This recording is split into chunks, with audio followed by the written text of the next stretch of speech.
Halo Juragan, sini dengan Iqbal. Saya harus tetap semangat walaupun satu keluarga kena COVID. Jadi saya hari ini mau cerita tentang keluarga saya yang semuanya kena COVID satu rumah ini. Di rumah ini yang tinggal itu ada berapa orang ya?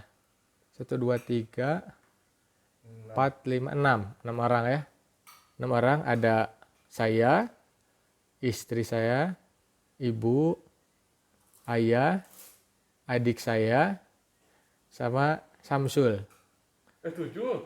Siapa lagi satu lagi? Udah pas ketemu 6. 6. Ada 6 orang.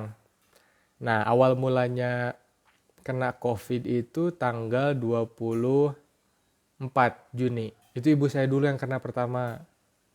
Jadi pulang dari luar, tiba-tiba demam. Habis itu hilang penciuman tanggal 24 Juni itu. Setelah itu ayah saya kena. Dia hilang penciuman juga sekitar tanggal 25 lah. Tanggal 25. Terus tanggal 26-nya itu istri saya. Nah pas tanggal 26 kena itu istri saya, semua jadi pada pisah kamarnya. Jadi pada isoman gitulah. Saya yang ngurusin, jadi saya ngasih makan, naik-naik ke situ, ke atas, ke kamar-kamar. Saya supply, saya keluar, beli ya itulah susu beruang, segala macam, vitamin D dan lain-lain yang sesuai keterangan dari buku panduan COVID gitu, isoman. Karena gejalanya ringan, awalnya mikirnya seperti itu ya.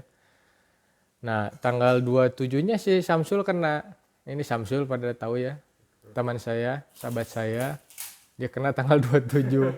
Jadi selang sehari 27. Terus, oh iya, adik saya itu kenanya tanggal 25. Jadi satu hari setelah ibu saya. Bareng sama bapaknya. Nah saya yang belum kena nih satu-satunya survivor kan. Saya kira tuh, udahlah saya mah pasti imunitas tinggi. Soalnya saya kan rajin berolahraga dan makannya hebat ya. Saya pokoknya merasa kuat lah, saya nggak akan kena, nggak mungkin saya mikirnya seperti itu. Saya urusin lah satu rumah.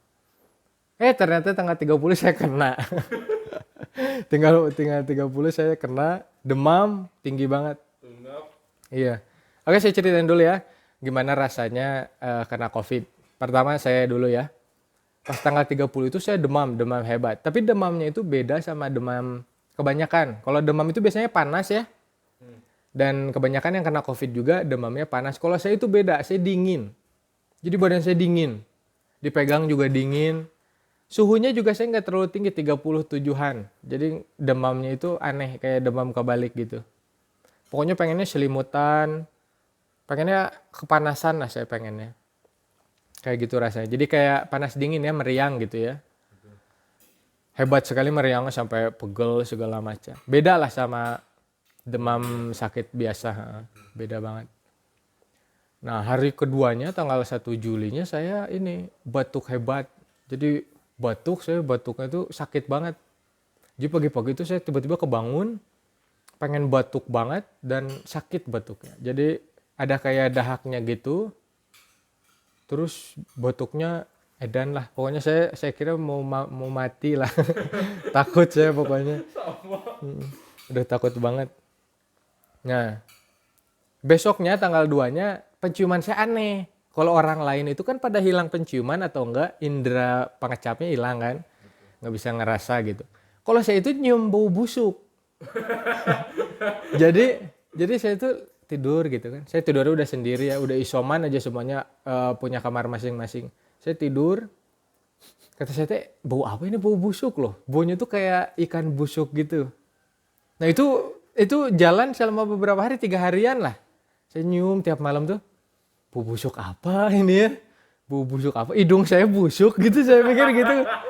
Hidung saya ada apa gitu, saya korek-korek hidung. Mulut saya bersihin, kumur-kumur segala macam. Udah kumur-kumur kan wangi ya, jadi wangi betadine obat kumur. Pas saya tidur lagi, malamnya bau lagi. Gitu aja terus selama 3 hari. Wah saya heran banget lah itu. Jadi saya beda sendiri.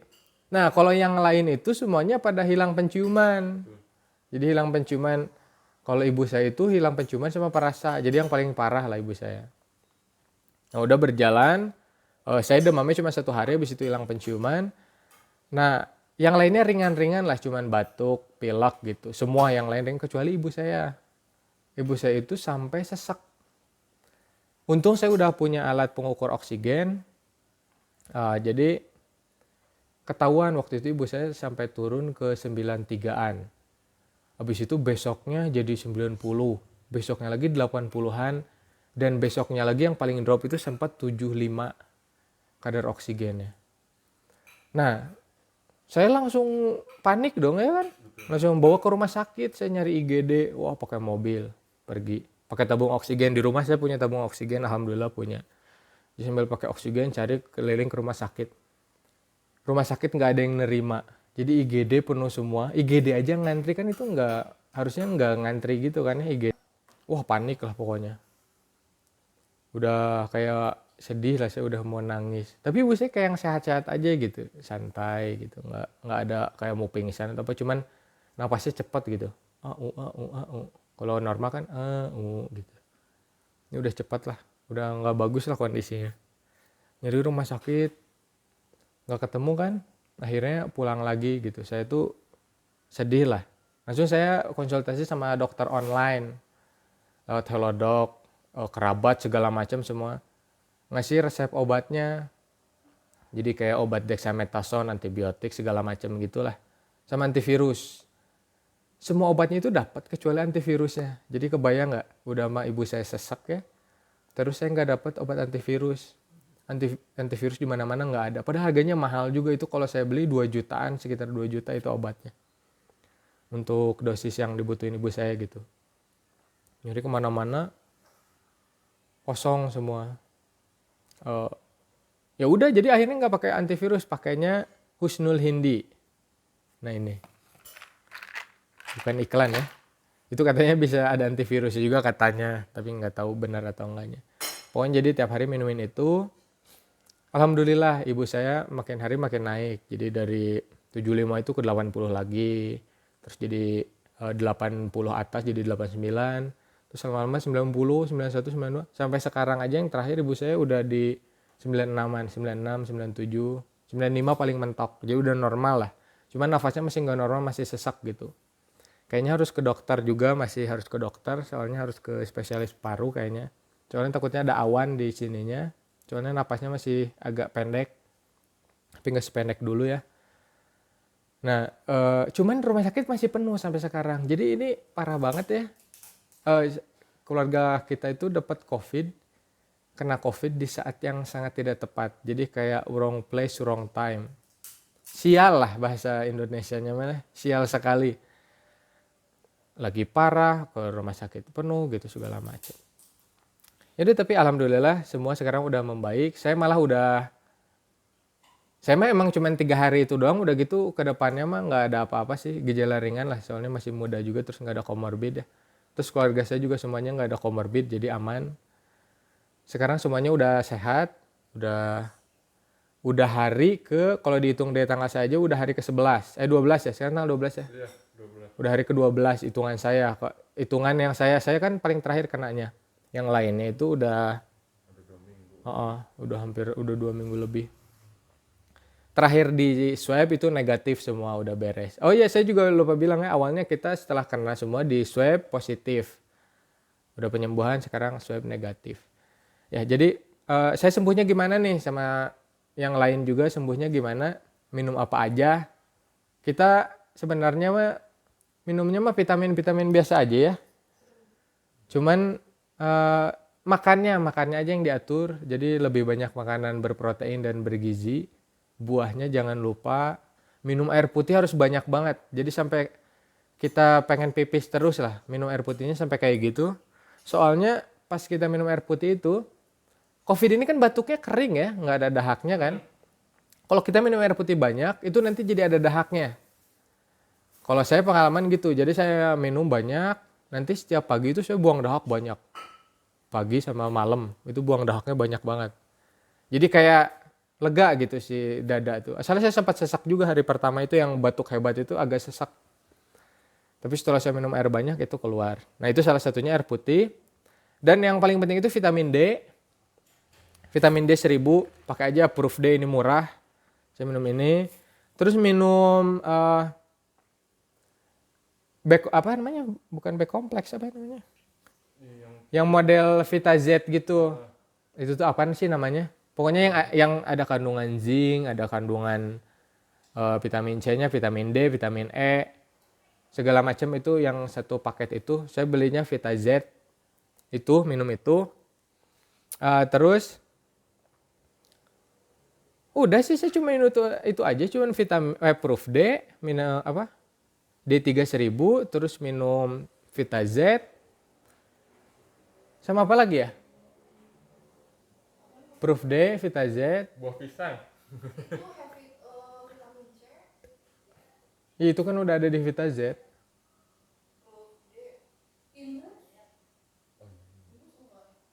Udah. Udah cuma minum itu, yang lainnya tambahan aja. Kayak misalkan kalau misalkan gejalanya batuk, minum obat batuk. Batuknya berhak, minum obat batuk berhak. Batuknya kering, minum obat batuk kering. Kalau lagi demam, minum Panadol, paracetamol yang biru 500 mg. Udah, jadi sembuhinnya sebenarnya kalau gejalanya ringan itu sesuai gejala. Batuk, minum obat batuk. Demam, minum obat demam.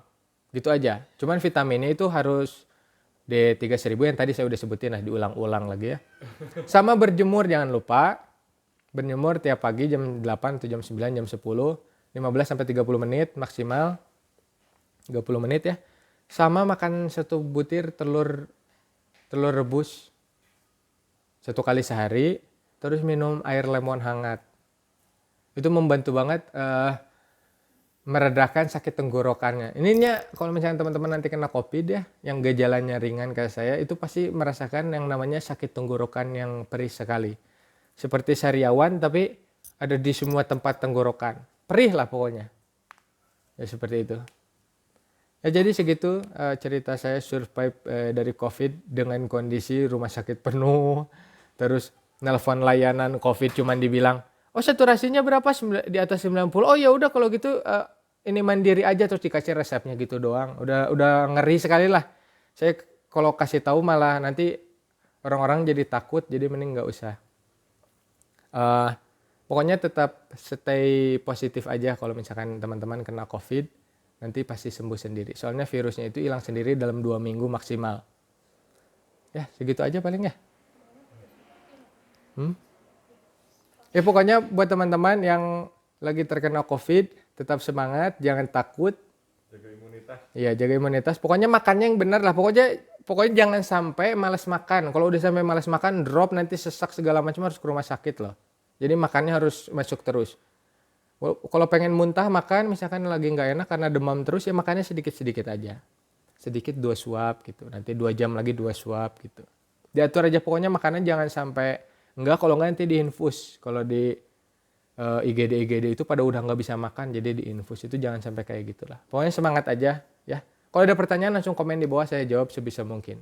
Oke? Thank you Gan.